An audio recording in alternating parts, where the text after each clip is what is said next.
बर' माहारिनि फरायसा आफाद बनसुआ खुंफुंदों गोजान हानजा सोलाय क'क्राझार सहरनि साखाथि ग्रीन फिल्डनिफ्राय लानानै क'क्राझारनि जिल्ला बेंकनि मावख'सिम बनसुआ मोनसे गोजान हानजा सुरनाय हाबाफारि लादों। माखासे गोनां दाबिफोरखौ लानानै बे हानजा सुरनायाव हाबाफारिखौ खुंदों बनसुआ। बिटिसिआव थाबैनो लाइमोनफोरखौ साख्रियाव थिसननाय, क'क्राझार मेडिकेल कलेजाव एसटिफोरनि थाखाय 75% रिजार्भेशन, थाबैनो टेट क्वालिफाइड जानाय फोरोंगिरिफोरनो साख्रिनि थिसनथाइ बिलाइ होनाय आरो 6 शिड्युल ओनसोलनि गंफ्रोमबो सोलोंथाइ फसंथानफोराव एडमिशननि थाखाय 75% मासि थिनानै होनाय, एसटिफोरनि थाखाय सरकारनि साख्रिफोराव 75% मासि होनाय, दाय गैयै सुबुंखौ जिउ फोजोबनायखौ बन्द खालामनांगौ, हाग्रा ओनसोलाव रायजो जानाय ट्राइबेलफोरनि हेंथायै होस्रांनायखौ बन्द खालामनांगौ, बेफोर आयदाखौ लानानै दिनै बनसुआ हानजा सुरनाय जायो। बेफोर गोनां आयदाफोरखौ लानानै बनसुआ क'क्राझारनि जिल्ला बेंगिरि बर्नाली देखानि आखाइजों आसाम सरकार आरो भारत सरकारनिसिम गोसोखां बिलाइ दैथायहरदों। बे समाव बनसुनि आफादनि आफादगिरि बनजित मनजिल बसुमतारिया मा बुंदों, फै आबुं बाथ्राखौ मिथिना लानो। बर' माहारियारि फरायसा आफादा दिनै गोबां जेंनाखौ लानानै जोङो नैबे सान्थि गोजोन हानजा सुरनाय पिस रेलि नैबे जोंनि क'क्राझार ग्रीन फिल्डनिफ्राय डेपुटि कमिशनारनिसिम जों बे हाबाफारिखौ लानाय जादों। दा बेवहाय जोंनि बर'फोरनि जि मोनसे कनस्टिटिउसनेल राइट्स, जोंनि बिटिसि 6 शिड्युलनि जि मोनसे स्पिरिट, बेखौ इनटेक्ट खालामनानै जोङो माखासे जोंनि राइट्सफोरखौ जोङो दिनै भारत सरकारनि जोंनि प्रेसिडेन्ट अफ इन्डिया, जोंनि हम मिनिस्टार, प्राइम मिनिस्टार आरो आसामनि चिफ मिनिस्टार, गभर्नरनिसिम जोंनि क'क्राझार डेपुटि कमिशनारनि गेजेरजों जों दैथायहरदों।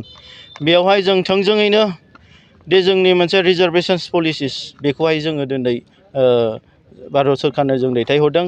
जेरै जोंहा दिनै बिटिआर सुक्ति जानायनि उनाव दिनै बोसोरथाम जाबाय, जोंनि बिटिसि 6 शिड्युल ओनसोलाव खुनु एनि गभर्नमेन्ट दिनै रिक्रुइटमेन्ट जाफेराखै। दिनै गोबां बर' लाइमोनफ्रा गोरोंनिफ्राय गोरों बोसोरफ्रामबो ओंखारो।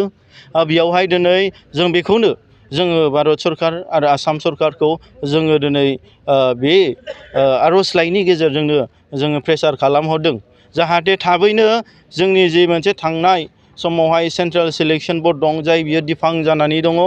दा दिनै बिनि गेजेरजोंसो साख्रि बाख्रिखौ रिक्रुइटमेन्ट खालामनानै होनो हायोमोन। दा बे दिफां जानायनि थाखायनो बिथांमोना साख्रिबो होनो हायाखै। दा बिनि थाखायनो जोङो दिनै बेखौ जोङो नारसिनदों सरकारखौ, जाहाथे जोंनि बे 6 शिड्युल बिटिसि ओनसोलाव थाबैनो बे रिक्रुइटमेन्टखौ खालामो आरो जोंनि गोबां बर' लाइमोनफ्रा थांनानै थानायनि बेबस्थाखौ मोनो। आरो बेजों लोगोसे जोंहा बे जोंनि गेजेराव मोनसे गोबां बर'फोरनि नांनायनि गेजेरजों गोबां बर'फ्रा जिउ बावनायनि गेजेरजों दिनै क'क्राझार मेडिकेल कलेजखौ जों मोननो हादों। बेवहाय जों नुनो मोनदों दा बर्थमान गोबां आसामनि नङै गुबुन हारिनि मानसिफ्रा दिनै साख्रि लानानै दंफैयो। बेवहाय जोंनि दैदेनगिरि, जोंनि समाजनि बिबानगिरि, सरकारनिफ्राय खुनु बेखौ आवाज दैखाङाखै। दा बेनि थाखायनो जों बुंदों दे बे क'क्राझार मेडिकेल कलेजा गोबां जोंनि बर'फोरनि, बर' लाइमोनफोरनि, बर' जाथिनि थै गारनानै मोननाय, बेखौ जों ओरैनो थांगारहोआ। बेवहाय जोंनि 6 शिड्युलनि स्पिरिट बादे जों बेयाव 75% रिजार्भेशन सिट जोंनि ट्राइबेल मानसिफ्रा दिनै मोननांगौ, जोंनि बर' मानसिफ्रा दिनै बेयाव मोननांगौ। आरो बेजों लोगोसे जोंनि 6 शिड्युलनि प्रभिजन बादे जोंनि 3rd ग्रेड आरो 4th ग्रेडनि साख्रियावहाय जोंनि गासैबो बिटिसि ओनसोलनि मानसियाल' नैबे साख्रियाव मोननो हायो। बिनि थाखायनो जोङो गुबुन जाथिबो दं हिसाबै 25%खौ बिथांमोननो गुबुननो हगारनानै 70 मोननांगौ होननानै जों दाबि दैथायहरदों।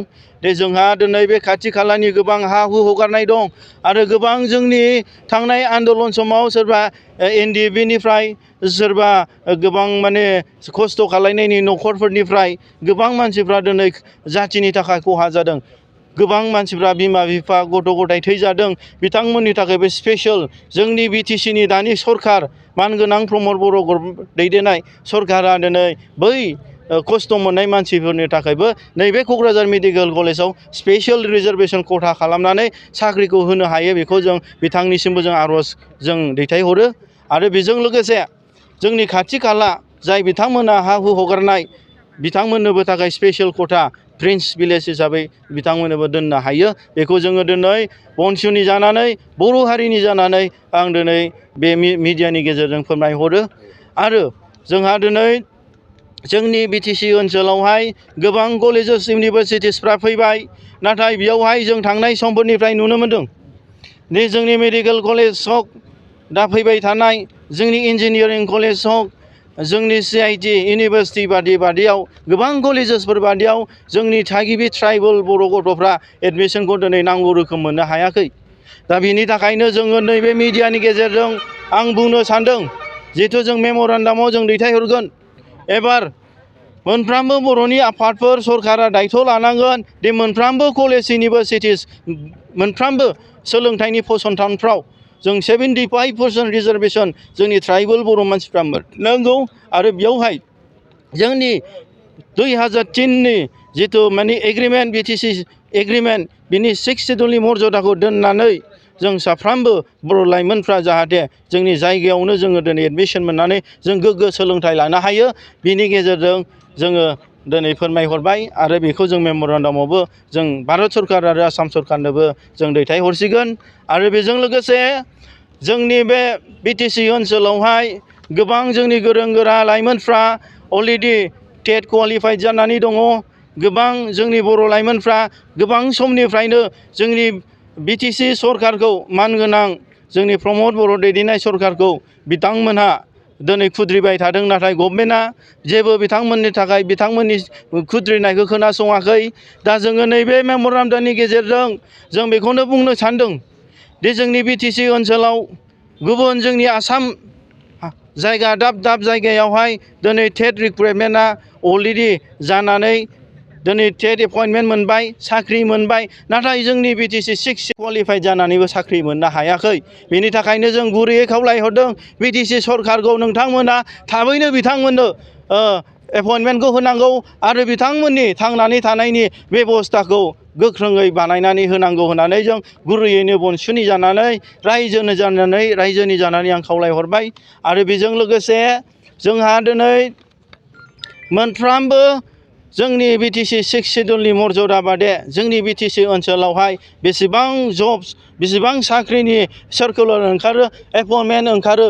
बेयावहाय साफ्रोमबो जोंनि लाइमोनफ्रा बर' जोंनि आइजोफ्रा जोंनि बिटिसिनि जिथु 6 सिडिउलनि मर्यादा बादे बाय किपिं इनटेक्ट द स्पिरिट अफ 6 सिडिउल जों 75% रिजार्भेसन सिट मोननांगौ आरो बेखौ जोंनि सरकारा बिटिसि सरकारा गोख्रों भाबै नोजोर होनांगोन आसाम सरकारा गोख्रों भाबै नोजोर होनांगोन जों बिनि गेजेरजों जों फोरमायहरबाय आरो बेजों लोगोसे जोंनि बिटिसि ओनसोलावहाय जे सान्थि सुक्ति जानायनि उनाव बिटिआर गोरोबथानि उनाव दिनै जों सान्थि फैगोन साननानै जों मोनसे आसा आरो भरसा खालामदोंमोन नाथाय जों दिनै नुनो मोनदों बे सान्थि सुक्ति जानायनि उननिफ्रायनो गोबां जोंनि बर' लाइमोनफ्रा सोरबा सिखावनि नामाव सोरबा नंखाय ड्राग्सनि नामाव सोरबा माबानि नामाव दिनै बिथांमोना हमै गावथार जानायखौ जों नुनो मोनदों इट इज भेरि आनफर्चुनेट जों बेखौ जों मालाबाबो गनायनानै लानो हायाखै जों थांनाय बाराव जनक आरो जोंसार बिथांमोना दिनै पुलिसजों हमजानानै दिनै मोगा मोगि रायजोनि गेजेरावनो गावथार जाबाय खुनु आफादफ्रा आवाज होआखै खुनु सरकारा बिनि दायथ' लायाखै बिथांमोना दासिमबो जास्टिस मोनाखै जों दुखु मोनदों आरो बिनि गेजेरजों गोबां जोंनि बर' लाइमोनफ्रा थैलांबावबाय बेयावहाय खुनु बर'नि आफादफोर खुनु बर'नि दिनै सरकारा खुनु दिनै बिनि सायाव बेबस्था लायाखै मैया दाख्लै इनागारि उदालगुरियाव डिम्बेश्वर बिथांखौ दिनै नंखाय दाय साजायनानै थैखानाय मानसिखौनो बिथांमोना लाबोनानै गावथारफैबावनाय जोंनि रायजोनि गेजेराव देखायबाय आरो बिथांखौ दिनै गावथारखांनायनि उनाव बिनि सिनायथिखौबो दिनै मिथिनो हायासै जोंनि आसाम पुलिसा बे दिनै बियो बिराद सिन्था खालामनांगौ खोथा दं आरो दिनै सोरबा न'खरनो फबनो हैबाय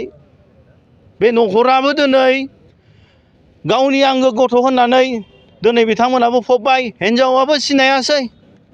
दिनै बेफोर सोमोनांथाव।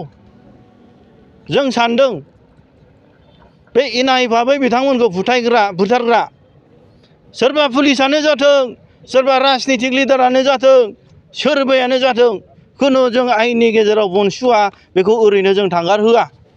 बेनिफ्रायनो जों लादों हिसाबै जों लालांगोन, आयेननि बेबस्था मोनगोन। आरो बिनि गेजेराव बै सोरबा फबनाय न'खरा दिनै पुलिसजों लोगो जानानै थाखा फैसानि मामलायाव बेखौ मावदोंब्ला बिथांमोनाबो दिनै दायनि साजाखौ मोनगोन। दा बेखायनो जों खावलायदों, सान्थि सुक्ति जाखांनायनि उनाव गोबां जोंनि बर' मानसिफ्रा सोरबा आगोलनि बिग्रायारि बिथांमोन जेरै XBLD, XNDP बिथांमोना हालाय हाफाय दिनै बिथांमोना NIA फोनांजानानै बेसेबांबा हालाय हाफाय जाबाय। आरो बे सान्थि सुक्ति जानायनि उनाव गोबां जोंनि बर'फोरनि कन्ट्राक्टर बिथांमोना दिनै पुलिसजों सिग' खालामजानानै गोबां कौटि थाखा दिनै बिथांमोना पुलिसनि थ्रुयै दिनै लानानै थांजाबाय आसाम सरकारजों। आरो बेनि गेजेरावबो दिनै खुनु दिन जोंनि बर'फोरनि गेजेराव खुनु दिन मोनसे मोजां परिबेसखौ बिथांमोना थांनानै थानायनि थाखाय जोंखौ स्कप होबाय थायाखै। बरन्स दे जोंनि BTC सरकारा दिनै जोंनि बर' मानसिजोंनो सामलायजादों।